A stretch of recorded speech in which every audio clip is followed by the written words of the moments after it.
From my private website, The Survival Series, released on YouTube April and May of 2018, and deleted from YouTube in October of 2018. Posted on my private website in October of 2018.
joy that's hard to hide. Sometimes it seems that all I have to do is worry, and then you're bound to see my upside. 'Cause I'm just a soul whose intentions are good. Oh Lord, please don't let me be misunderstood.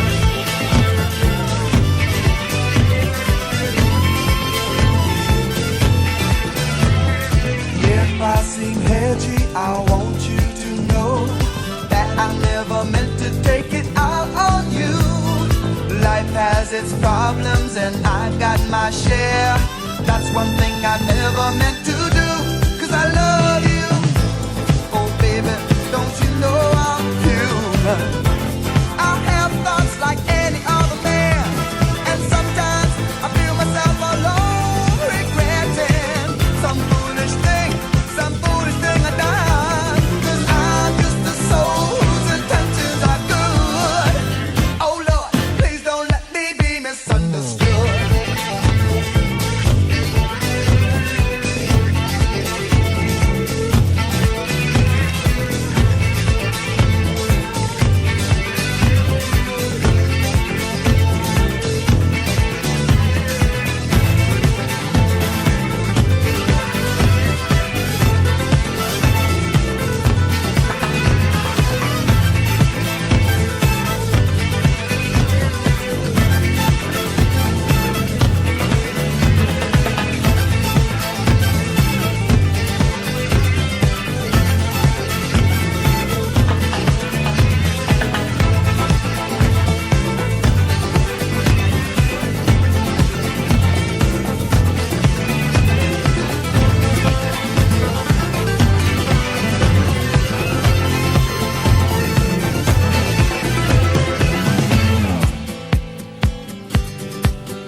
Part 24A, The Voice of God on the Flat Earth. This is a mirrored video from Mr. Too Tough 2. Go watch all his vids on plasma and electrical arcing on different materials. Link will be in the description.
Do your homework.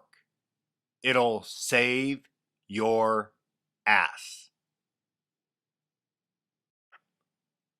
If you know the enemy and know yourself, you need not fear the result of 100 battles.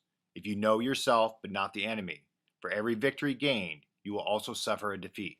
If you know neither the enemy nor yourself, you will succumb in every battle.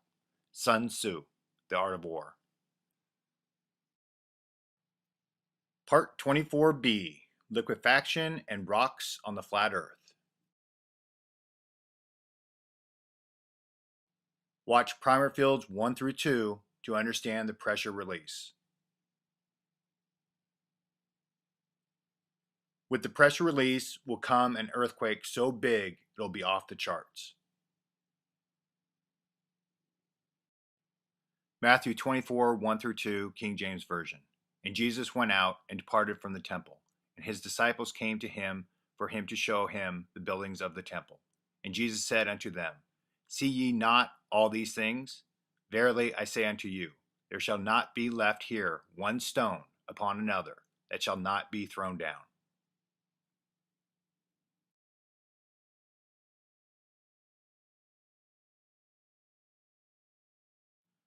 Soil liquefaction is a phenomenon in which the strength and stiffness of a soil is reduced by earthquake shaking or other rapid loading.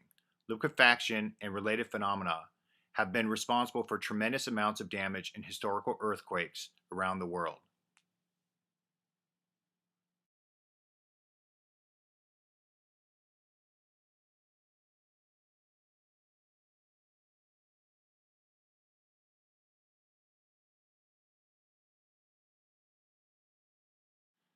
Here's a demonstration of how liquefaction works. Link will be in the description. Make sure to notice that the thing that's buried will rise and the thing that's on the surface will sink.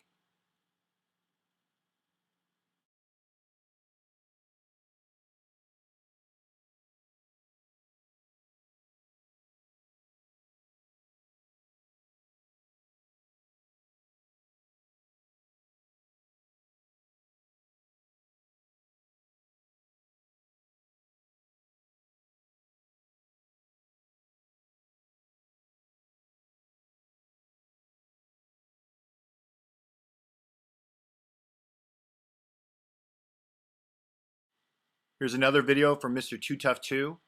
This is how vibration affects sand. Link will be in the description.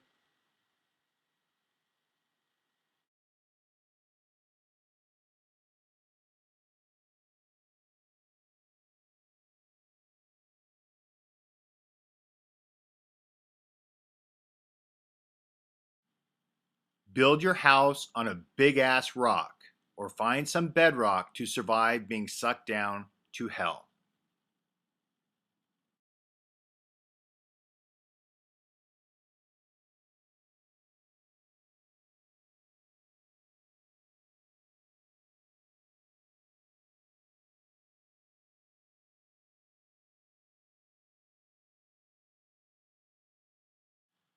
Controllers throwing it in your face. The Great Awakening in Washington, D.C.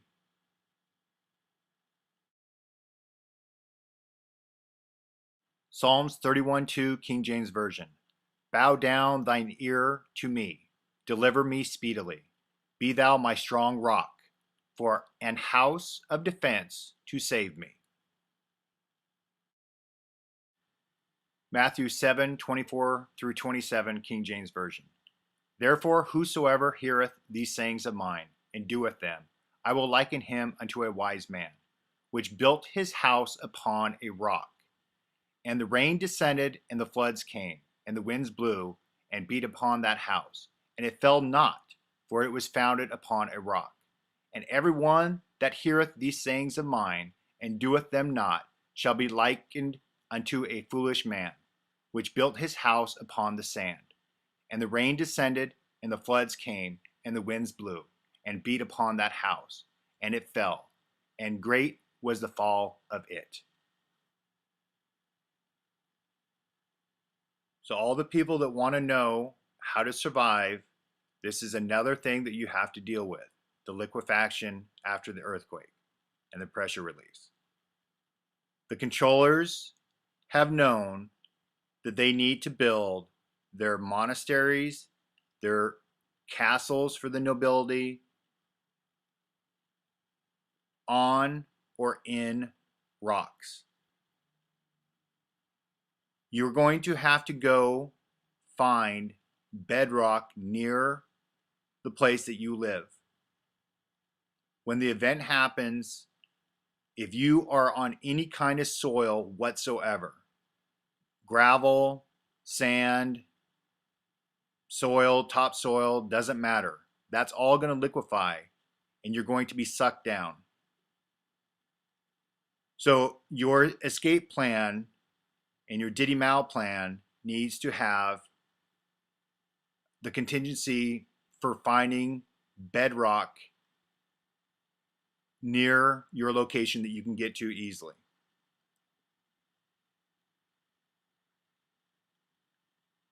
You're going to want big rocks, because during the lifting section of the rapture, you want to make sure that it's firmly grounded in the ground itself.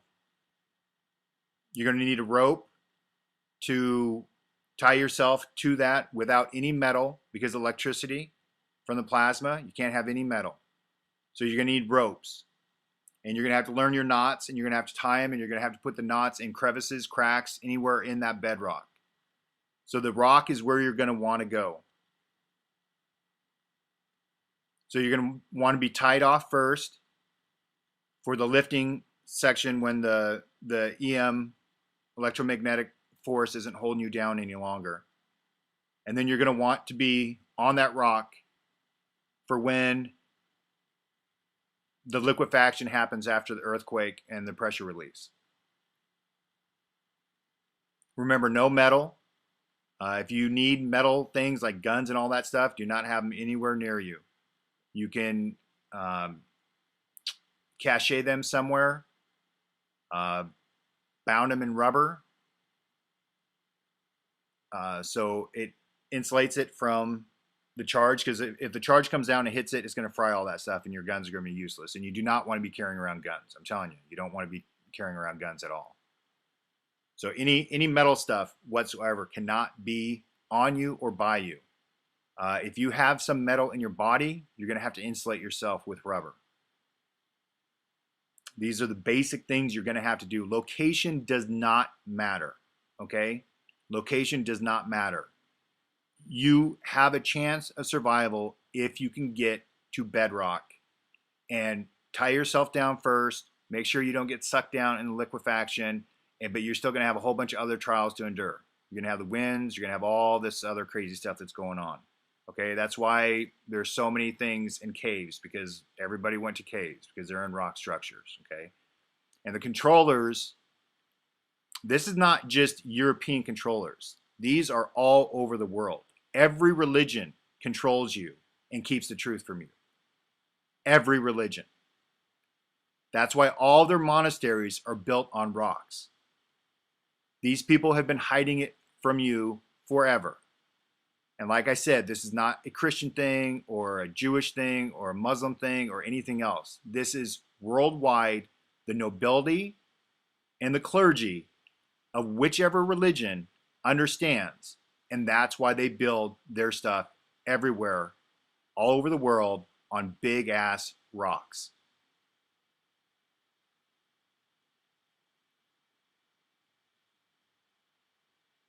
So do your homework in your local community. Find where bedrock is near you. Find the closest one. Find it where it's easy to get to, via roads or walking if possible. But you're going to want to be one of the first ones to get there. All right, remember, no metal. Insulate yourself with rubber if you have to, if you have metal inside of you. Bring a rope. And ride out that 7 days of Hell Week the best you can. And obviously, you're going to want to get out of the cities. Okay? You do not want to be in a city. They are all going to be fried, completely fried from the electricity that's going to come down. They're going to ground through the cities because all the steel and metal and wiring and everything else. And then you're going to want to stay away from forests or anything that's combustible. You want to be in open clearings. Find rock that's in open clearings. You don't want to be in the heart of a jungle or the heart of a forest, or you're going to fry. And if you put rubber around you to insulate yourself, that stuff's going to melt and it's going to be on your skin, and that's not going to feel pleasant. So stay away from anything that's combustible. So you want open fields, open plains, and find bedrock within those places. All right. These are the things you have to do in order to have a chance to survive. But if you do these, you have an excellent chance to survive. Go find that rock, baby. Go find the rock. Part 24C, intervals between electromagnetic changeover events on the flat Earth. The time intervals between electromagnetic plasma changeover events. So here is how the process works. So the blue sky that we're in right now, then the plasma changeover that we're heading into, which is different than the other one, which I'll get to later in the series. And then it goes into the red sky, but the sky is not red. I just use that term. It's more like a sunset color or a sunrise color with clouds. Then into a different type of electromagnetic changeover event. It's completely different than the one that we're heading into. And then that leads back into a blue sky. And then the process just keeps on repeating itself over and over and over, and there's no rhyme or reason to it. Then back to the plasma event that we'll be going into, which follows the blue sky.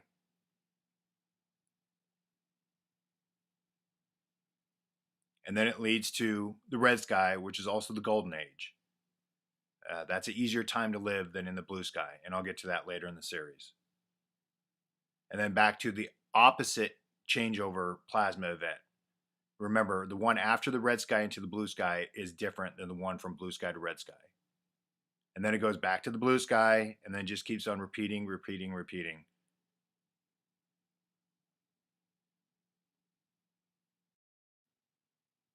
Ocean floor magnetic striping.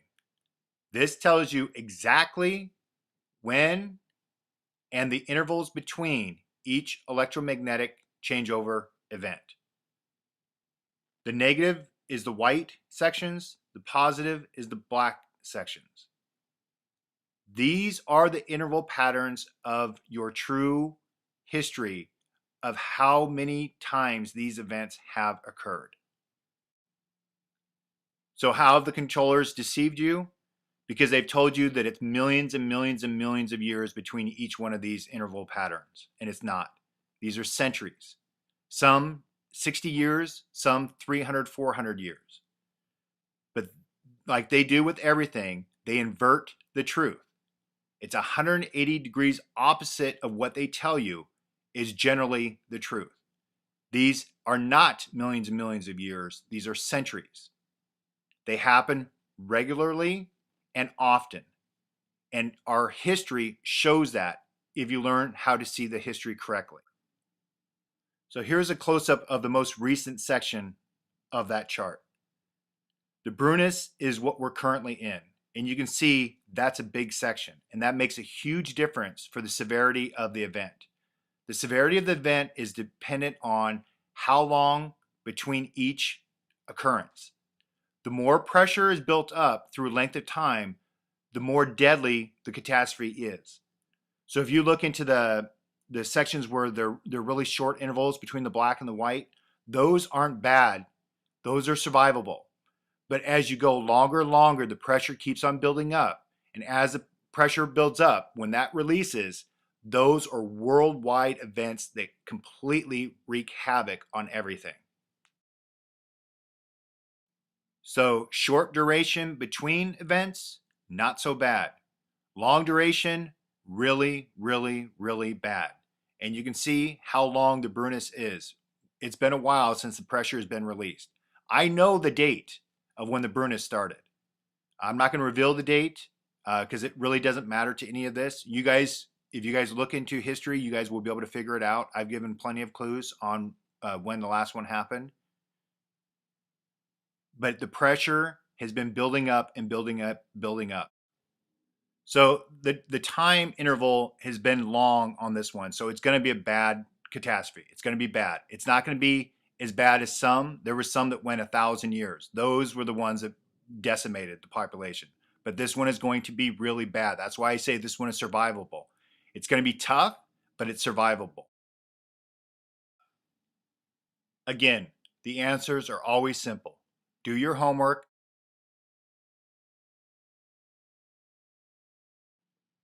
Part 24D, How to Survive Plasma Catastrophe on the Flat Earth. How do you survive a worldwide catastrophe with all the different trials to endure?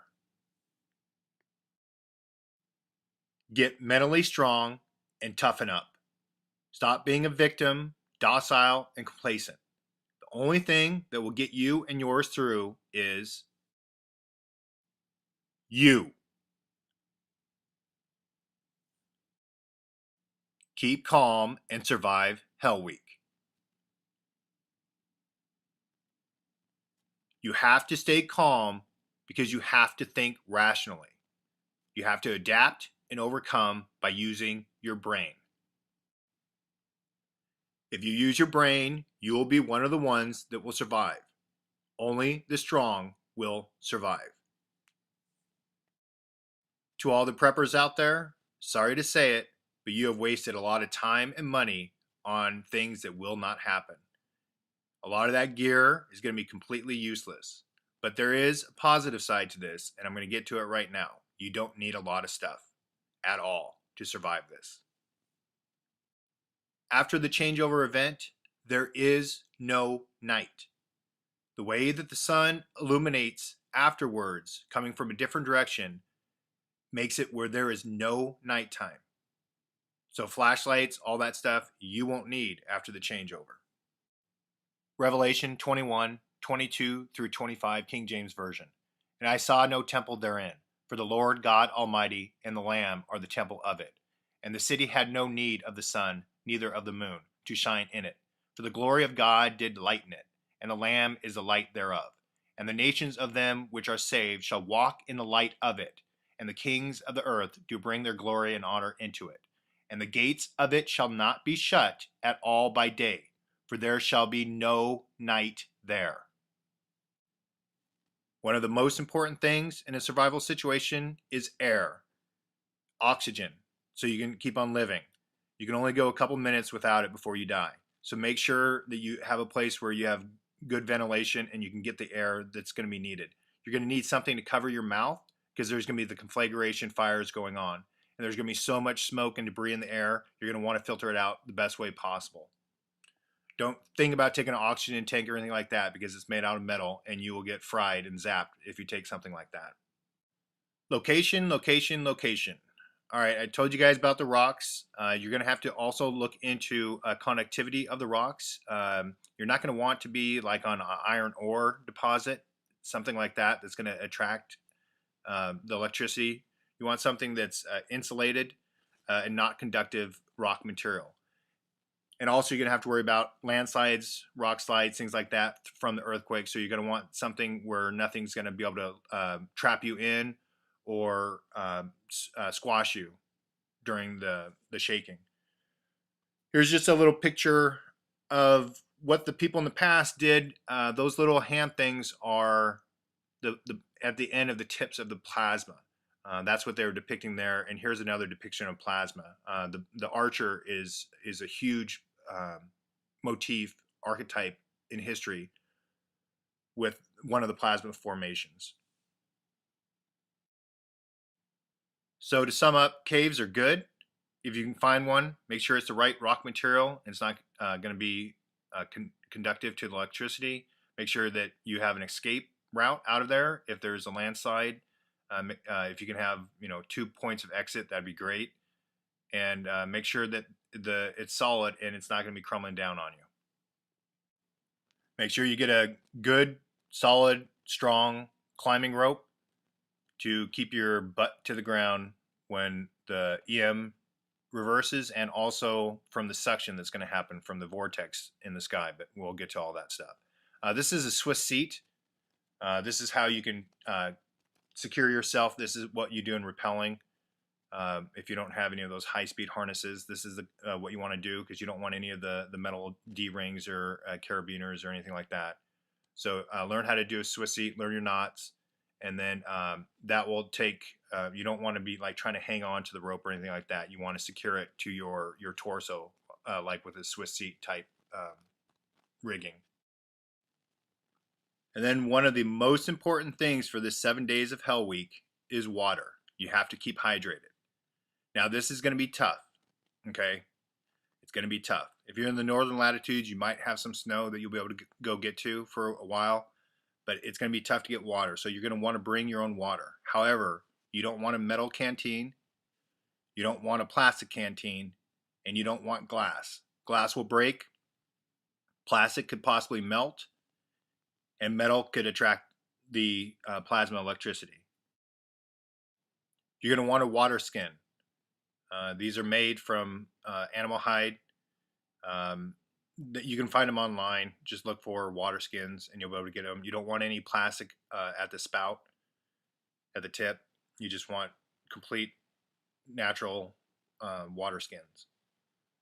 You're going to want as many quarts of water that you can carry and you can take. The more the better, but you don't want to weigh yourself down with it if you're late to the game and the party's already started. Another great source of hydration is fruits. Bring apples, oranges, anything like that that is high volume fluids inside the fruit. They're natural containers. They'll hold the moisture in.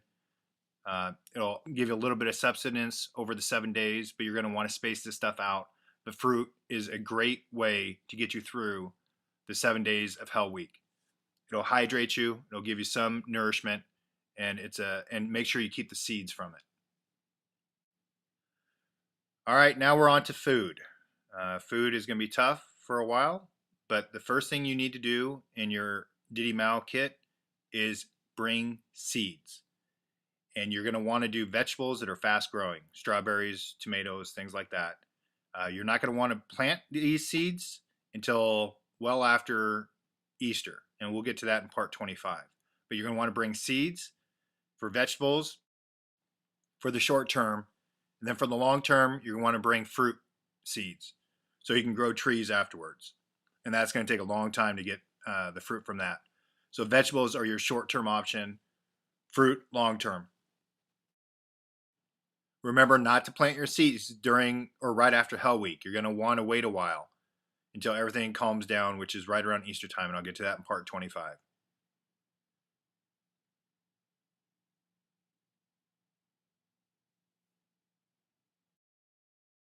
You can go up to 30 days without food and be fine. Do not bring dehydrated food. Do not bring jerky.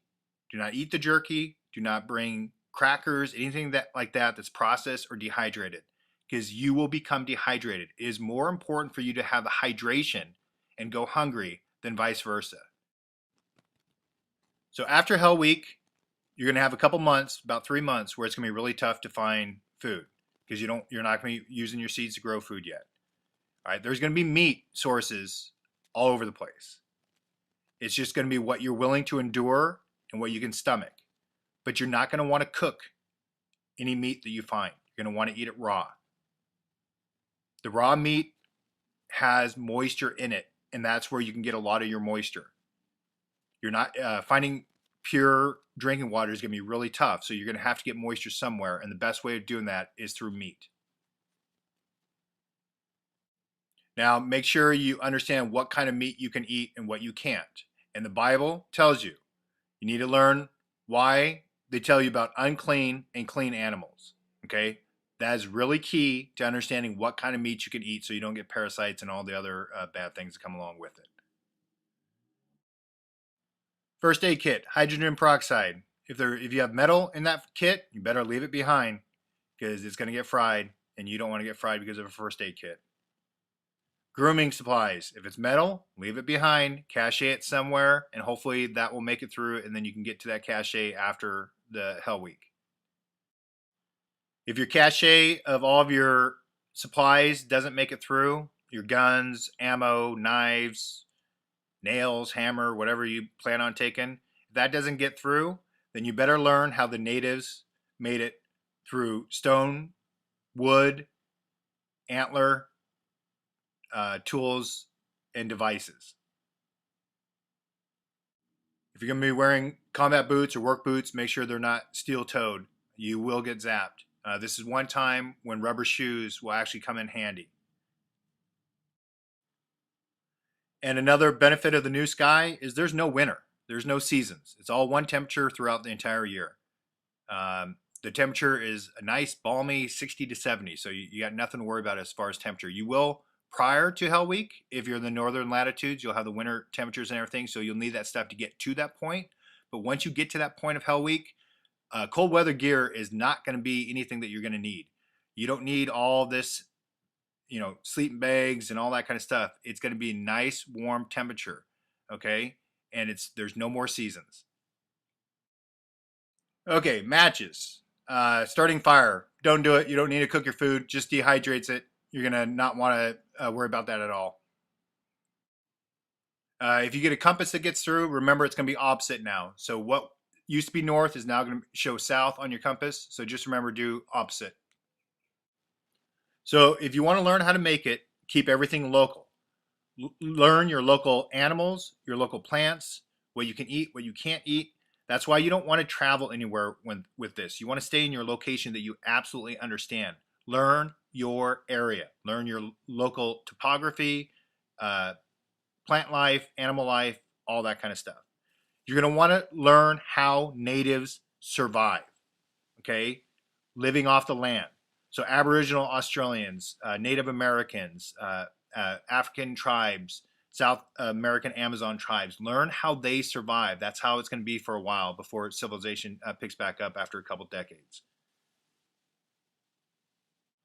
And remember, the answer is you. Educate yourself, do your homework, understand the enemy, which is the plasma, and you'll be able to defeat it if you're smart. Use your brain.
Part 24F, Reading Comprehension on the Flat Earth.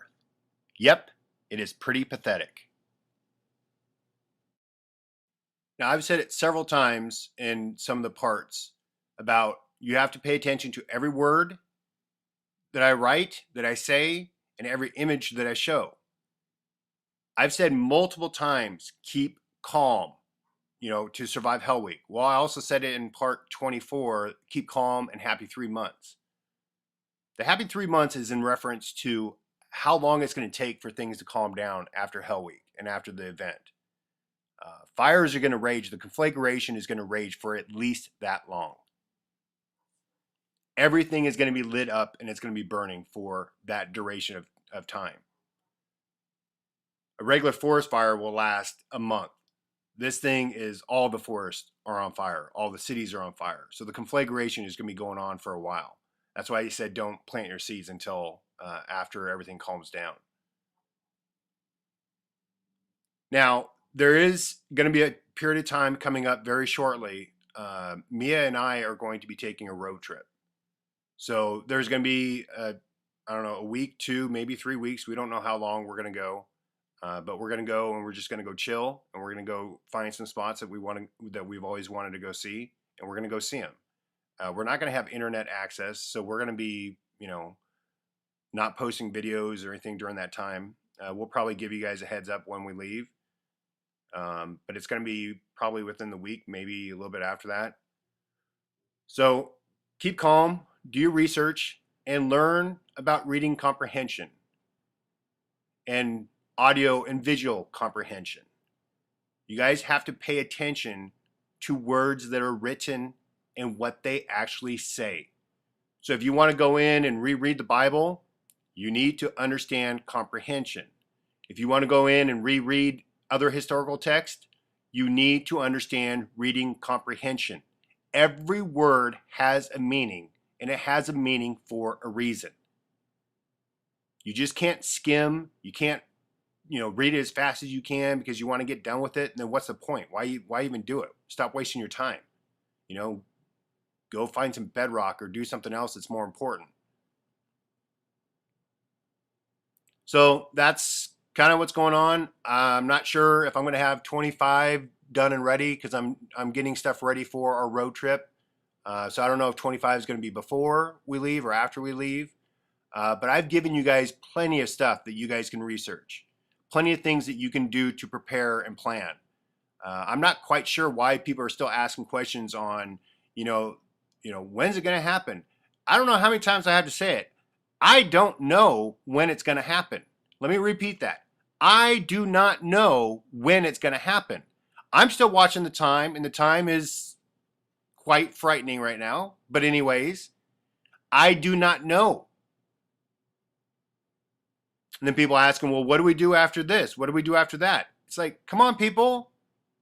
Use your head. What do we do after Hell Week? Well, what do you think Hell Week's going to be like afterwards? Right? I need to spell out that you ain't going to have nothing. Use your head, people. There's a point where you guys have to do your own work, okay? You have to do your own work. You have to find your own escape plans, your Diddy Mao plans, all that stuff you guys have to do yourself. Because every person has their own individual situation, and there's not some magic bullet that's going to, be good for everybody. You guys have to do your own work, okay? Research the Golden Age if you need something to look forward to. I spelled it out pretty well. I will get into more detail in 25, 26, 27, thereabouts. Because this isn't about, where I'm trying to scare people and like, oh my gosh, catastrophe's coming. No, I want you to understand the Golden Age is what they are striving for, the controllers.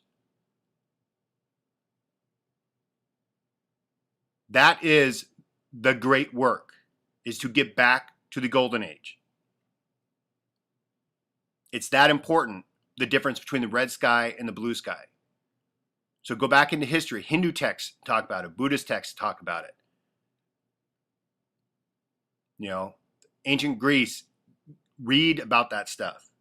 And it'll give you the motivation to get through Hell Week and the 3 months of hell afterwards. Because it is a wonderful time to live. An absolute wonderful time to live. And you won't be missing your cars or anything like that because you just sitting and chilling, baby. Sitting and chilling.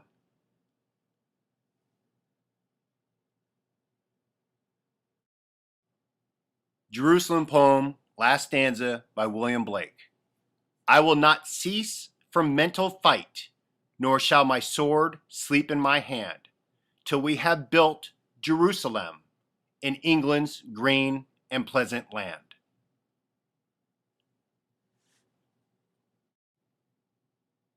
And if you want to know where Jerusalem is, it's not a city in Israel in the Middle East.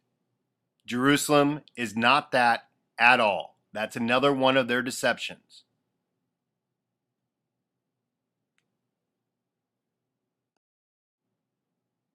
Now, if you want to know how to read the Bible correctly, these are the 3 things that you have to understand about the Bible. 1, it is the history of a people. Not the people you think, but it's the history of a people. Number 2 is the history of the catastrophes. And number 3, on how to rebuild their family, social, communities, and societies again after the catastrophes. That is what the Bible is about. 1, the history of people. 2, the history of the catastrophes. And 3, how to rebuild after the catastrophes. If you guys look at it with those eyes, you will understand that collection of books called the Bible. Part 24G, Reading Glasses and Rebar on the Flat Earth.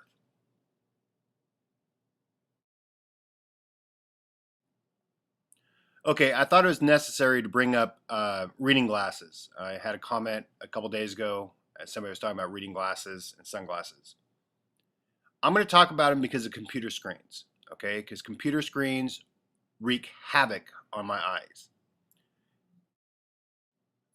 I usually let Mia handle all these topics because I don't really like to go into them, and she does a much better job of explaining them and in a much more pleasant way than I do. But reading glasses and computer screens, they kill my eyes, absolutely kill my eyes. So I do not like reading comments. I don't like replying to comments, but I do it, or I was doing it, and I stopped there for a while because I was getting massive headaches. Computer screens give me massive headaches. I do not like to be on the computer. I have a cell phone that I got recently, just because my personal situation, because I'm not access to a ground line right now. But I don't like doing anything on a cell phone. I don't like taking them with me, and I do not like doing stuff on computers. I'm forced to do this because it's the only way I felt I could get this information out to people was through YouTube. So I'm forced to do stuff on the computer, which I do not like to. And I do not like to read comments. I do, but it gives me massive headaches if I'm on too long. So that's why I've been limiting the comments and my replies. And the other thing that people need to realize with reading glasses is that you're not going to need these once a catastrophe hits. Okay, there's not going to be anything to read, and you're not going to be doing anything where you're going to be needing to see at that very close distance. Everything is going to go back to the way that your eyes were created, which was to see far away from a binocular eye set that we have. So now, what you're going to want, and the reason why I won't get corrective glasses is because I don't want it to ruin my eyes. If you wear glasses, you are changing the way that your eyes see the world. And I am choosing to not worry about computer screens and find small text and everything because I want to be able to see the way that my eyes are supposed to see at distance. and they're still 20/20 at distance. It's just one of them up close is not 20/20 anymore. And I've been putting this off, and I'm going to keep on putting it off because I do not want to ruin my vision by putting corrective glasses on them. Yeah, because that will start screwing up my vision at distance. So when it comes to comments, I will try to do it, but like today I've been responding to comments and I'm starting to get my headache again, so I'm going to really limit it, and I will, so if I do reply, great, but just keep on planning that I'm not going to be replying to comments, okay? So address your questions to other people, unless it's an absolutely absurd question, then either I'm going to, most of those I just have to respond to. I'm sorry, that's just in my nature. I just have to. Okay, and now let's get on to the other part of this, the rebar, because there's been a ton of comments about, the controllers making it through, gee, why would we want to live in a world with the controllers making it through? I pinned one of the comments up top to the 24F, but I'm going to go into greater detail here. And I know I'm going to get comments from people, gee, why are you letting the controllers know? Why are you letting the controllers know? People, they've already built their bunkers. They're already screwed, okay? They're not prepared, nor will they even hear this message because of their beliefs and their hubris, okay? But when it comes to the controllers and them getting to the other side, they're not going to make it. Yes, a very small percentage of them will, okay? Just by sheer numbers and stuff. And I'm going to go through the points of why they're not going to make it and why it doesn't matter if they know this or not. It's too late in the game. They're not going to go and retrofit everything that they have. One, because those places are all over the world and they don't have the resources or the time to do it right now. Okay, so you don't have to worry about that. And plus, they're not going to believe me anyways. They're going to be like, oh, who's that idiot? He doesn't know anything. And they're going to go down into their bunkers that are all made with rebar, okay? All of their bunkers are made with cement and rebar. Rebar, for people that don't know, is just metal. And then they have all their electricity because they love electricity. They have all of that stuff in all of their bunkers, okay? Because they can't live without it. And then they have metal equipment. All of their equipment is metal, okay? Now, are you guys starting to see why they're not going to make it?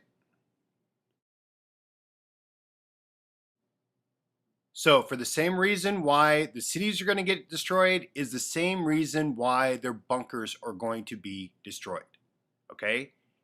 They're going to go down into these underground bunkers that are absolutely littered with steel, electrical wiring, metal, gasoline, everything else. This plasma does not stop at the surface. Okay, when it grounds, it goes into the ground where these bunkers are, and they are going to get fried. So all the people that hate the controllers and are worried about them getting through, feel good that they are going to be fried, just like anybody that stays in the cities. Okay, the people that stay in the cities are going to get fried, and the people that go underground in these bunkers will be fried. Now, you have a better chance of surviving this by staying on the surface and getting away from combustible materials, staying away from metals, all the things that I've been trying to tell you. Okay, the controllers aren't going to hear me. They're not going to hear me at all. They're not going to listen. They have their own beliefs and they think what they think, and they're wrong. And they're going to learn it in that day when they all get fried. Now, there's other things that are going to occur that makes being underground not good at all, besides the electrical plasma that's going to be grounding through their bunkers, okay? And you're going to have an explosion with the press release that is going to be so massive that anything that's underneath ground is going to be absolutely leveled, okay? It's going to be leveled. The density of ground and the density of water makes sound waves even more intense in those densities. Air has the least amount of density, therefore it's the least amount of concussion and shock wave that you're going to get up in the air. Now, with that earthquake, with the pressure release, and like I've said before, an earthquake does not kill you. What kills you is things falling on you or things opening up and you falling in them. So being in a bunker, you are putting stuff over your head. It's the same reason why you don't want to be in a building in a city during an earthquake, because you can either fall from being at height or things can fall on you. If you're out in the middle of the plains, an earthquake is, I don't know, like one of those beds in a motel where you put a quarter in, it's like a massage, right? It's just going to shake and you're just going to be like, okay, cool. You know, that was fun. But down in a bunker, you are not going to make it through this worldwide earthquake. You ain't going to make it. Okay? The people that in the past that have made it through have been the ones that have been on the surface. Okay? They're the ones on the surface that make it through.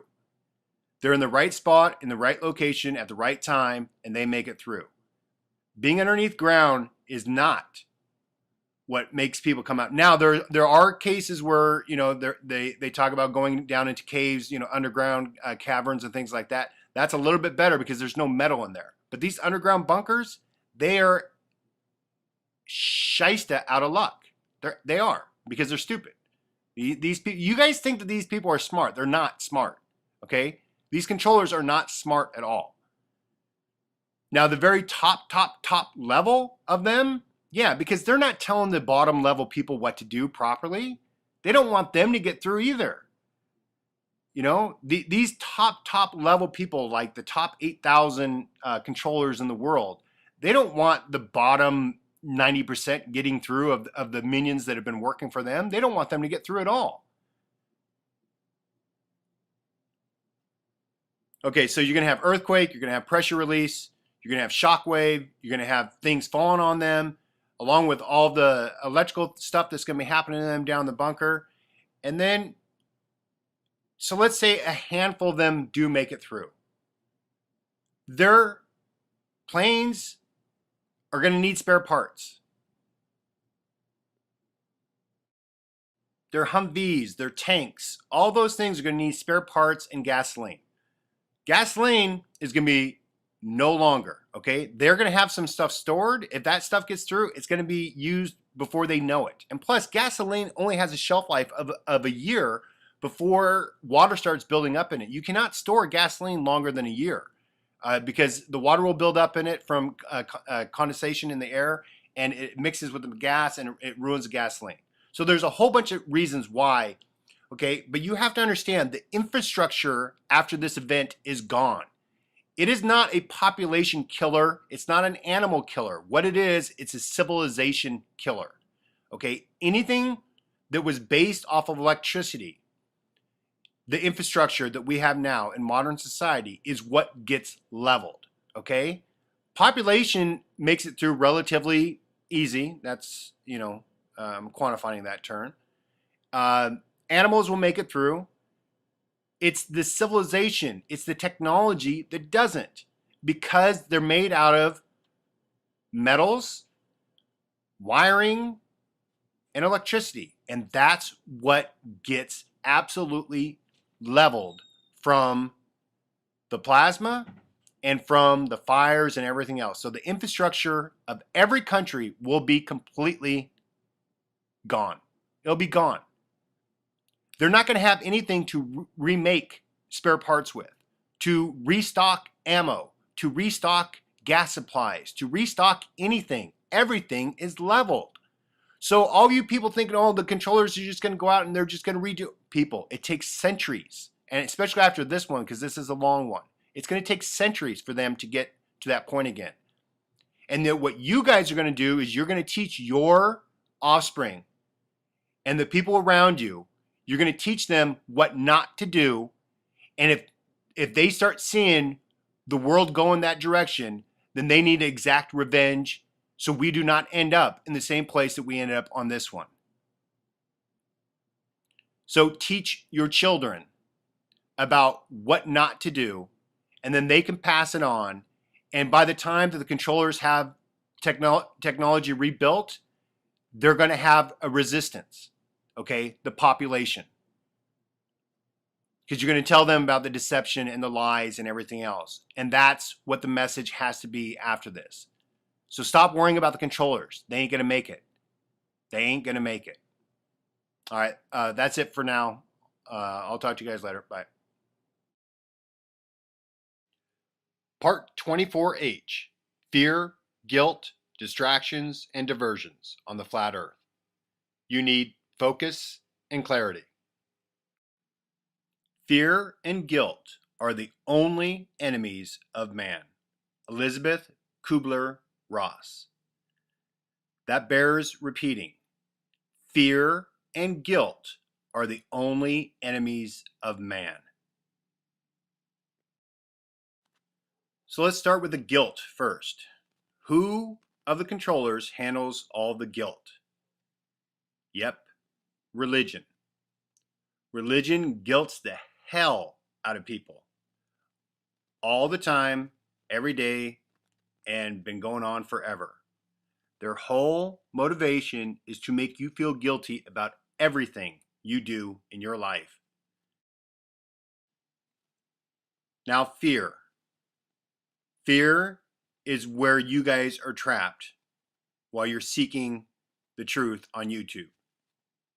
They fill YouTube with nothing but fear to keep you guys diverted and distracted. The more you research, the more you look like this lady. And when you try telling your family and friends, that's how they see you, because you guys have been completely duped on YouTube, following all these fake truther channels with a bunch of nonsense. And I'm going to go over the majority of them right now. The New World Order, the one world government. Everybody's freaking out about the New World Order and they're going to take over, they're going to do all this and everything else.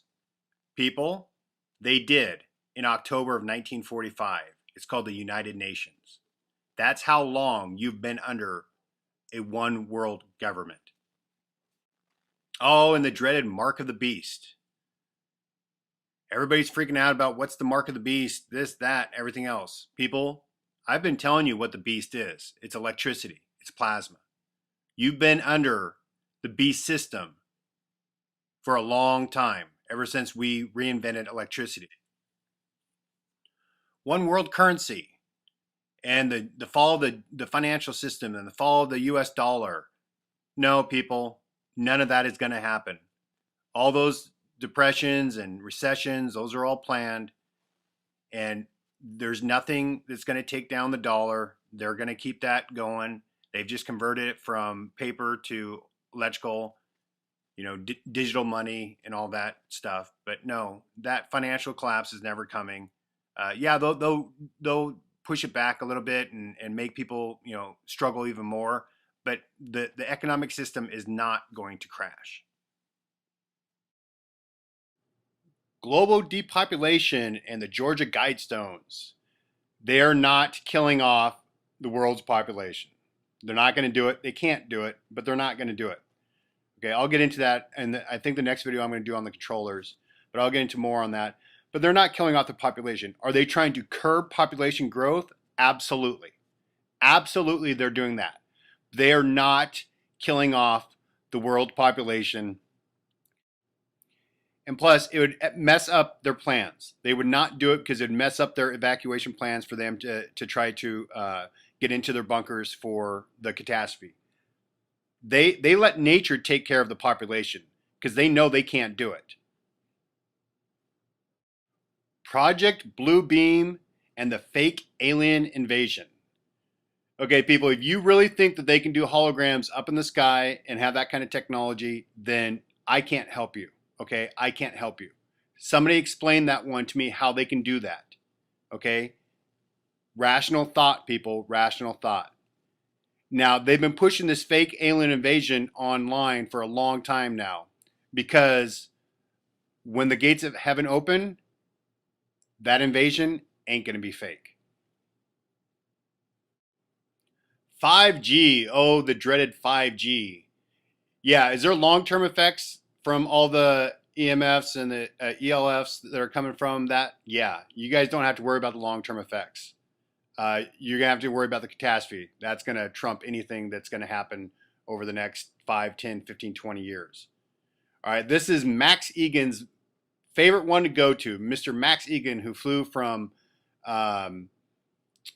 Argentina or from Sydney to Argentina, something like that, but yet wouldn't show him landing in Argentina or Chile. I can't remember which one it was. But anyways, yeah, 5G people, don't worry about it. Internet of Things, don't worry about that. And then the ever so mentioned Agenda 21, Agenda 30. I'm sure there's other couple names for it and everything. Yeah, if you guys are worried about this, I don't know what to tell you. This is one you don't have to worry about, okay? Local communities, go in there and fight for whatever you want to fight for in your local communities. They're not going to be able to come in, all right? The federal government's not coming in. They're not doing all this stuff. The UN's not coming in with their troops, none of this stuff, okay?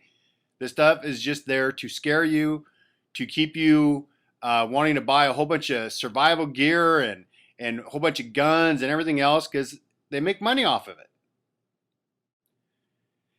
FEMA camps and the U.S. takeover of the American people. All right. You guys have been taken over a long time ago. They don't need to take you guys over.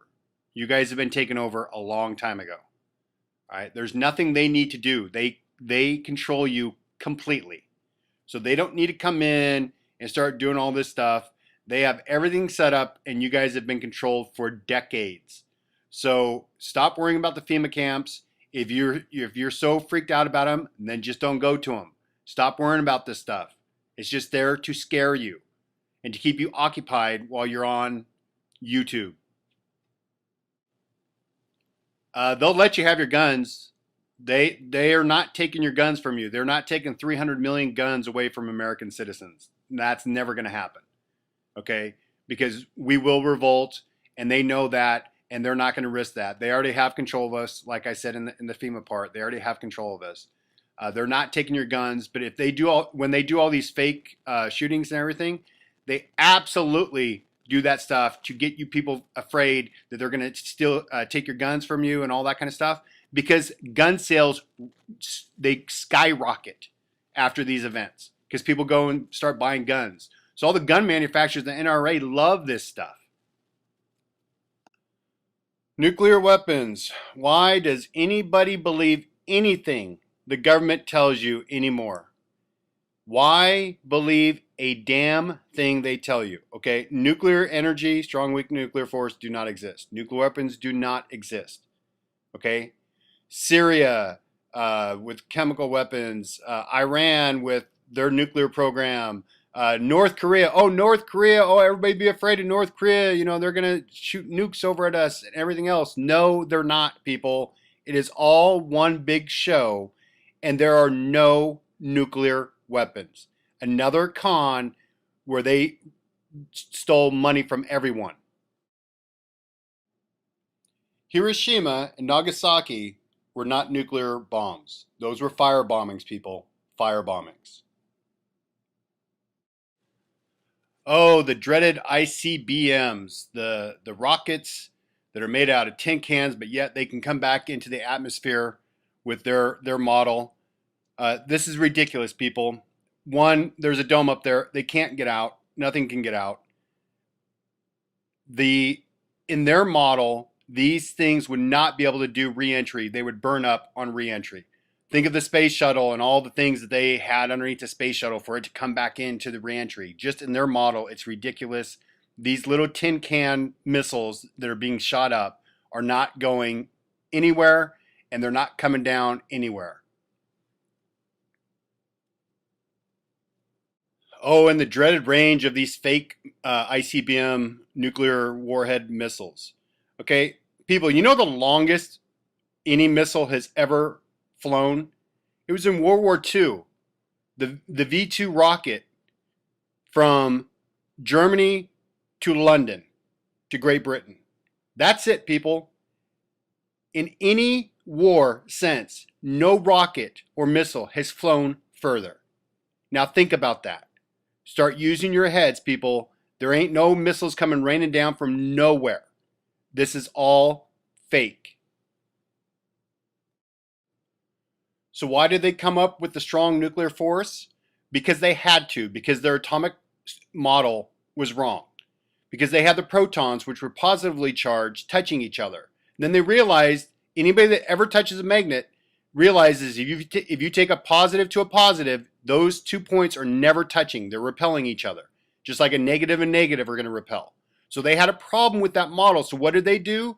They made up what they always do. They just make up stuff. And they made up this strong nuclear force in order to correct the incorrect model of the atomic structure with the protons touching each other. Because now it's the strong nuclear force that's keeping them together. And then the weak nuclear force, again, wrong model. Everything's wrong. No nuclear force whatsoever. Oh, and my favorite, gravity. I'm not going to go there. I already did a whole video on it. 96% of the numbers are fake. Big Bang. Yeah, as fake as you can get. Anybody that has half a brain can see that one. Galaxies do not exist. All that stuff is fake.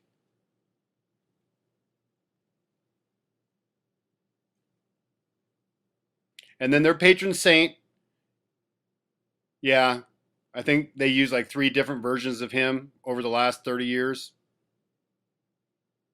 Black holes, fake. Anything in the heliocentric model is fake.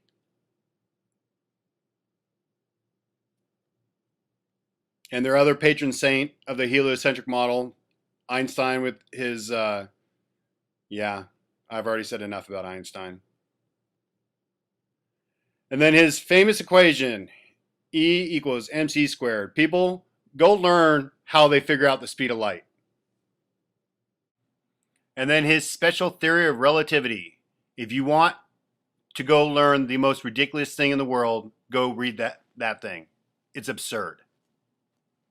Oh, and then bending space and time so you can travel. You just go ahead and bend it. And then, I mean, this stuff is ridiculous, people. And of course, my favorite, the vacuum of space. Thank you, Spaceballs. Yeah, there is no vacuum in space. Quantum mechanics, I don't know what they're up to now, like 37 dimensions or some crazy number like that. It's all ridiculous. Don't worry about quantum mechanics. And those dimensions, there are no dimensions, people. These things are physical and they're real, and you'll see them when the light switches. D-wave, there's nothing to communicate. There's no other dimensions. This is like snake oil salesmen at the best. These people are morons. CERN, stop concerning yourself about CERN. What they're doing with that thing underneath the ground, and if it's a particle accelerator or not, it doesn't matter. They're not doing anything special with it. They're not opening up dimensions. They're not doing any of that. There are no dimensions. There's none of that stuff. Planet X, there's no Planet X because there's no planets like they say in the heliocentric model. So you can get rid of the Planet X one. You don't have to worry about that or be afraid of it. Nibiru, right? Same thing. There's no Nibiru. There's no Planet X. You don't need to be afraid of it. Planet X, Nibiru, they're not real. What they saw in the sky back in the day was this. This is the plasma ejection, and this is what it looks like, and that's the winged planet that they all described in the sky. So the winged planet that people are talking about with Nibiru and Planet X, it's not that, it's this.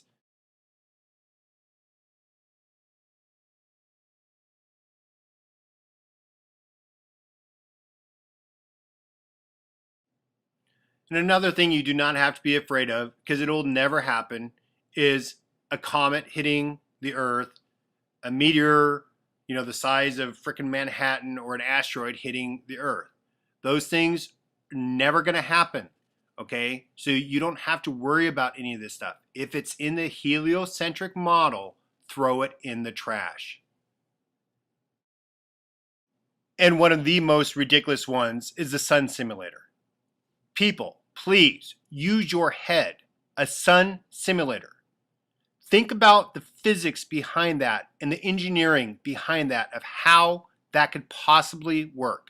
Just because there's a patent doesn't mean that it works or it could ever work. There's absolutely no way possible that they could make something to simulate the sun. You need to start using your head, people. This is the most ridiculous one out there. But I digress.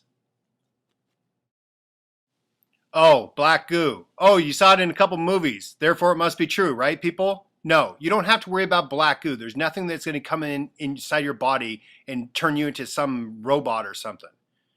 All right, and then nanotechnology. Really, people? Really?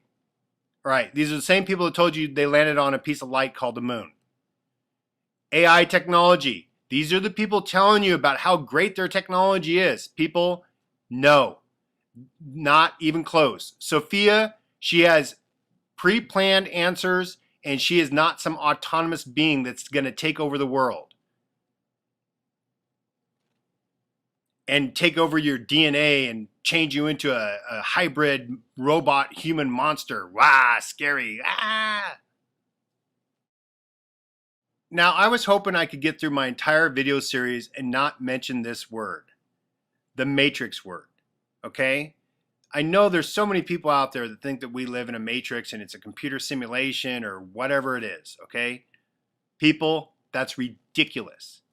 Absolutely the most asinine thing out there. You are real, and the world that you live in is physical and real. This is not a matrix. This is not some computer simulation, okay? This is one of their major distractions that they put out recently. I don't know how long it's been because I don't really follow this stuff. But I know that there's channels out there talking about it and how, how important it is to no, this is ridiculous, people. Come on, use your brain. What we come up with computers a couple decades ago, and then all of a sudden the entire existence is inside of a computer. Asinine, ridiculous, and utterly silly. Okay, since we're talking about ridiculous stuff that everybody is afraid of and guilt and all that, we're also going to talk about a ridiculous theory that's out there.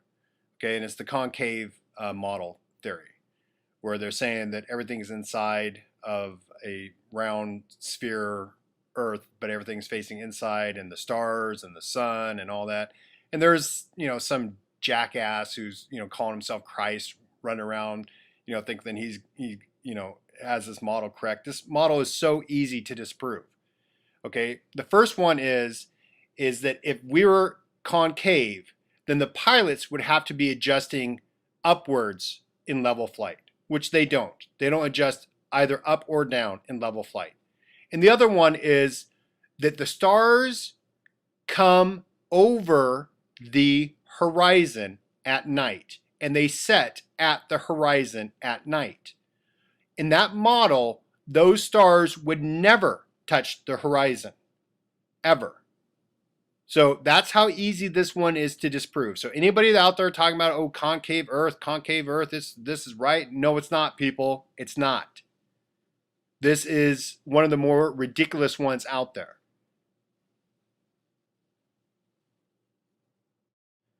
Okay, so people, the reason why they distract and divert you with all these crazy theories out on YouTube, and I'm talking about the controllers here, is because they want you to make you look like an idiot to all of your friends and family, so you can't convince them. When you start talking to them about black goo and start talking to them about a sun simulator, those people are never going to hear a word you say when you tell them the truth. Because all they've heard from you is Planet X, Nibiru, D-Wave, Dimensions, all these crazy things that they know are absolutely crazy. The controllers know that. And that's part of the deception. So you will never be able to turn somebody to the truth because they've heard you rant and rave about all these things, about depopulation, about Agenda 21 and the UN going to take over and all this stuff. They're never going to hear a word you say. And that's all by design. They're going to see you wearing a tinfoil hat, and they are never going to hear a word you say. So get focus and get some clarity. Stop running around, ranting and raving about all these idiotic theories and beliefs that are on YouTube. Stick to the truth, understand it, and stop getting distracted and diverted by all these other channels and all these other topics, because they do not mean anything. The only thing that matters to the controllers is keeping you distracted and diverted so they can get on their evacuation plans when the catastrophes about ready to start happening and the shortening of days happens. Because they don't want a whole bunch of people running around and interfering with their plans. They want to be able to get onto the roads. They want to be able to get into their jets or their boats or whatever to go wherever they are supposed to get into their bunkers, and they do not want people getting in the way. The only thing that you need to worry about and concern yourself with is how to get through Hell Week and the 3 months of hell after that to get into the golden age. Focus and clarity into what the real enemy is, which is the plasma. And to all the people that are complaining about my comment section, I will do what I want to do with my comment section.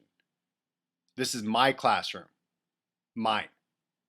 I will censor, I will keep things from getting in there, because my students, the people who want to come here to learn, are not going to get distracted with all the BS that's out there. And I'm not going to let you guys do it. So I will keep on censoring my comment section in my classroom. Part 24I, the controllers on the flat earth.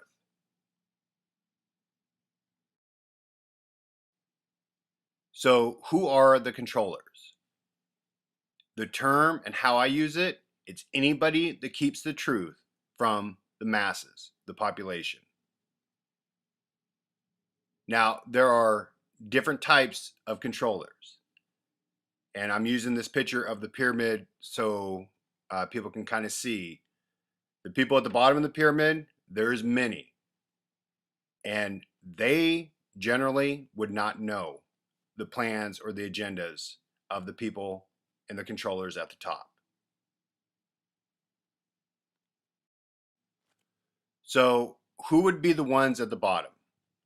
Teachers, professors, clergy, priests, pastors, bishops, rabbis, doctors, lawyers, judges, scientists, those type of people. Those are your low level politicians, congressmen, low level people.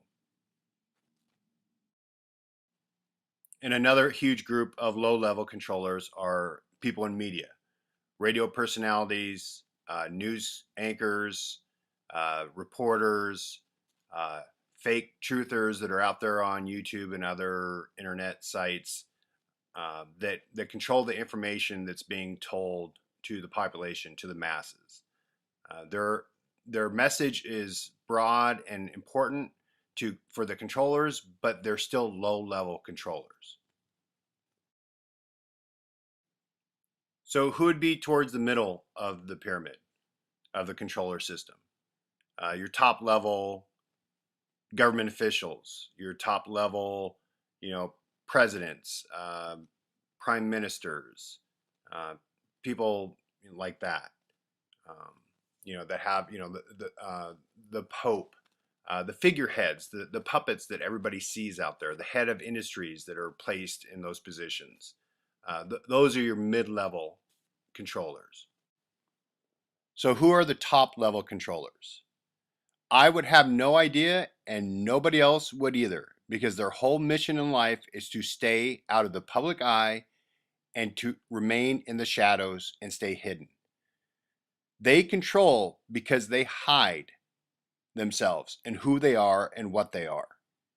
They are not going to be on some nightly talk show or doing interviews or anything like that. These people stay in the shadows, and they stayed in the shadows for a long, long time.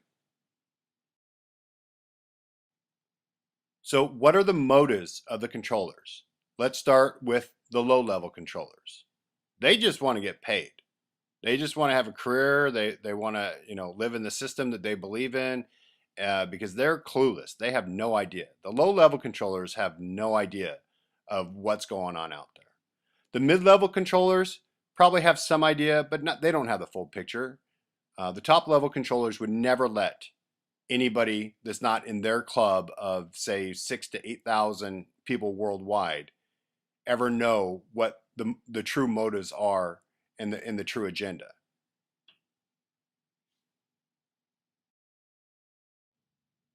In the top celebrity controllers, the ones you guys see on TV all the time and on YouTube and everything, they're in it to get rich. Okay, they just don't want a career. They want to get rich, and they want to have cars and mansions and all that stuff, because they do not have an idea of what's coming. They have no idea what's coming. That stuff's not taught in their clubs. I've never been a club. I've never even been in a fraternity or anything like that. I don't know what they teach each other in those clubs. So I'm speculating here, but I know they're not teaching the truth. These people don't know the truth. They're taught, esoteric wisdom, and they're taught all these things from the past. So the low-level controllers and the mid-level controllers, they're doing it straight out of greed. They want to be paid. They want to be rich. They want to have a lifestyle. They want to live comfortably. They want to, have sex, drug, rock and roll, all that kind of stuff. That's their motive, especially the mid-level controllers. The top-level controllers, they could give a rat's ass about that, because they are rich beyond anybody's wildest dreams. They have old world money, and they create they create the monetary system. They create all that stuff, so they can make whatever they want. Money's not an issue for the top level controllers. The top level controllers' motives, mission, and agenda is about one thing: survival.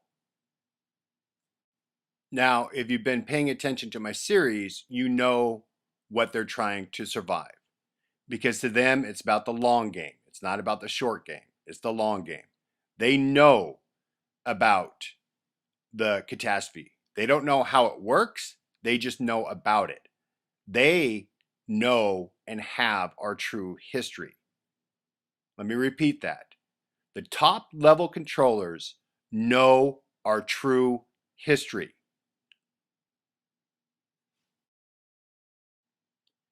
And that is what they are hiding from the masses: our true history.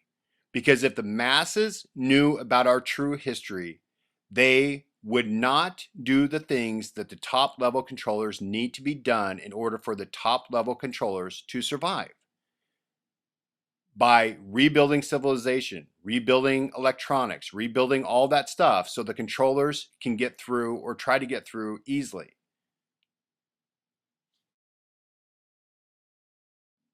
So if the population of the world understood their true history and understood about the catastrophes and the plasma changeover events, people would not be going to work. They would not be doing the silly things that they do, and they would not believe in this American dream and all these other things that they get people to add as incentive for people to go out there and work. See, industry needs to be rebuilt after the catastrophe. Everything has to be rebuilt. The controllers, the few that make it through, they can't do it. They have to have a population to rebuild industry, to rebuild civilization. And if the people knew about our past and how often and how devastating these events are, people would rebel. They would not go to work. They would be like, yeah, no, I'm not doing that. I'm not wasting my time going to a 40-hour-week job to get paid nothing to struggle for my entire life. No, I'm not doing that. I'm going to go chill. I'm going to go do this. I'm going to do that. And people wouldn't follow laws. They'd be like, yeah, I don't care. What does it matter? The controllers know that. That's why hiding our true history is so important to them. Because they have to put a facade out there and they have to give incentives to people for them to go out and work for them. If people don't have incentives, and if they know that right around the corner it can all end, they're not going to go out and do that kind of stuff. They're not. I mean, yeah, there's going to be some dumbass moron out there that will do it because they're stupid. But that's where the mind control comes, the brainwashing, the indoctrination, all that to get people to go out and do the things that the top level controllers need to be done. Because if the people knew the true history, they would not do any of that stuff. They'd be like, no, we're chilling and we're living off the land and we're gonna do whatever we need to survive, but we're not gonna be doing that. We're not gonna be little rats in a city commuting for an hour each way and wasting, a half of your week, and then the other half being wasted by watching stupid entertainment on TV and all the other media outlets that people do. That's why the true history is so important to this, and the top level controllers have it. And that's why the true history of our past is so important. I am trying to show you people where you can find that history. The Bible, other ancient texts, art history, literature, all those places you can piece together our history, our true history. Now, I was planning on making videos and in this video series about, getting in depth in the history, but there's enough stuff out there that I didn't need to do it. That's why I've been sending you to the New Earth channel, Wise Up, Philip Druzizin's channel, and the Bible, the Quran, all those things. There's enough stuff out there where I didn't need to do it. I just need to point you guys in the right direction. So the top level controllers know our true history, but what they don't know is how these electromagnetic plasma catastrophes happen and the science behind it. And that's why I am being very careful on what I disclose in this video series. I have no intentions on putting enough stuff out there so they can figure out the entire process. And that's why I said I have the Holy Grail. When you have the Holy Grail, you have to be really careful on how you describe and how you show how things work without giving away the inner details so the top level controllers don't get it. And I'm not going to divulge anything that's going to jeopardize them getting the Holy Grail or how it all works. I'm giving enough so the people and the masses can make informed decisions and educate themselves on what is actually happening in their world and what they need to do to prepare and plan for the coming catastrophe. So to the handful of people in my comment section that come in and call me a shill, call me a Freemason, call me, a Satanist or any of that stuff, that none of that stuff bothers me, people. I don't know why you waste your time.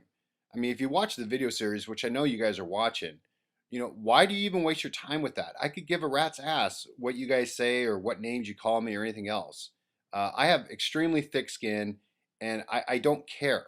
So all you're doing is putting your channel name out there so I can block you, and I don't have to put up with any of your stuff. You're wasting your time by setting long comments and everything else, calling me all that stuff. So I'm here for a mission. My mission is to free my conscience. I had this for 5 years. I didn't know what to do with it, and I figured out a way with Mia to get this information out there. Right now, my conscience is free and clear because I have said everything that I think needs to be said for people to make informed decisions on what's coming up. That's all I care about. You guys, if you want to know how all the inner workings of everything is, then you're going to have to figure out that yourself. Okay?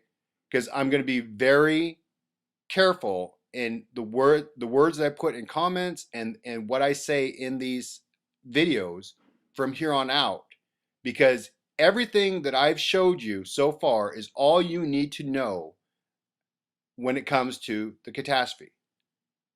Showed you what you need to look for to know when it's going to happen, what steps you need to take during Hell Week and after. I'll get into a little bit more of that because that's not that big of a deal.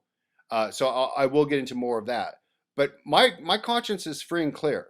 So, I don't plan on walking away. Me and I are going to take this road trip and we're going to have a good time, and I'm just going to, chill and do all that kind of stuff. But, when we come back, I don't know, I'll finish off the video series, but I don't have a time frame on it or anything else.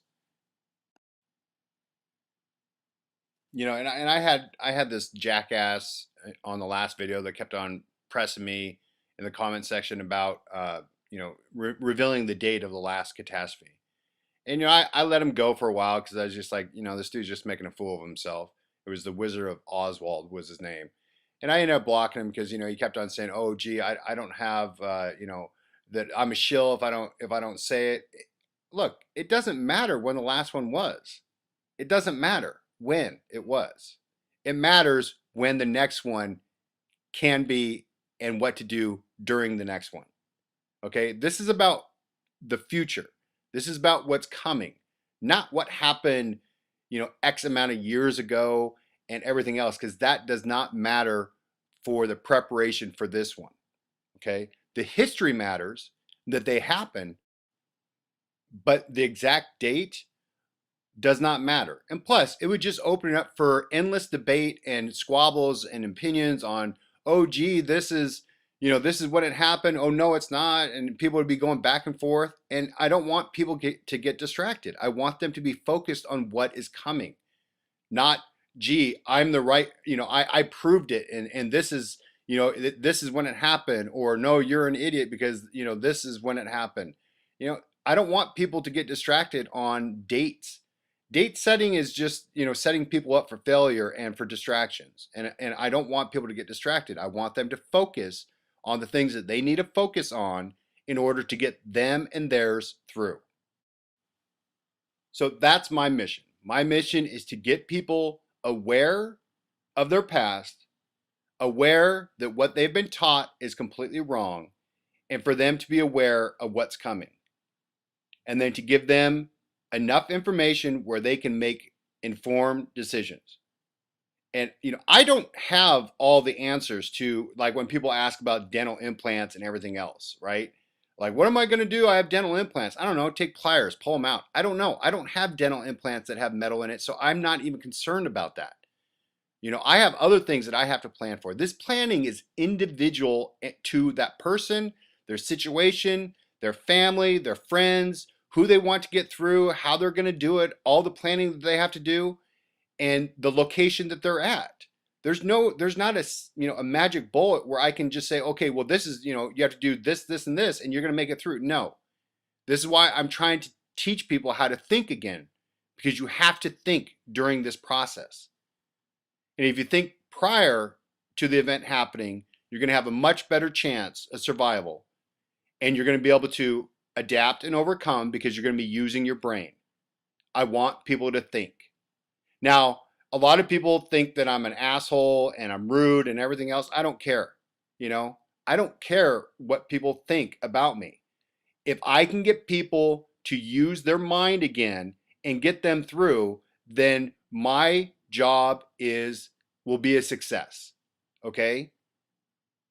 If I can get good people through, and then they can teach their offspring and warn and tell all the future generations what not to do so we can prevent this, then I did my job. Now, my other thing that I really want to say in this video, and I think I'm going to end it with this, is to all the minions. And the minions are the low-level controllers. You guys need to get a clue. You need to wake up and you need to get a clue. Okay? Those top-level controllers do not give a rat's ass about you. Matter of fact, they despise you.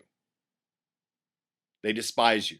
So all the people that are out there, that have a little bit of idea of what they're actually doing and who they're working for and the complete idiocy of the system that they're in, get a clue and get away from it. Walk away from it. Save your soul, walk away from it.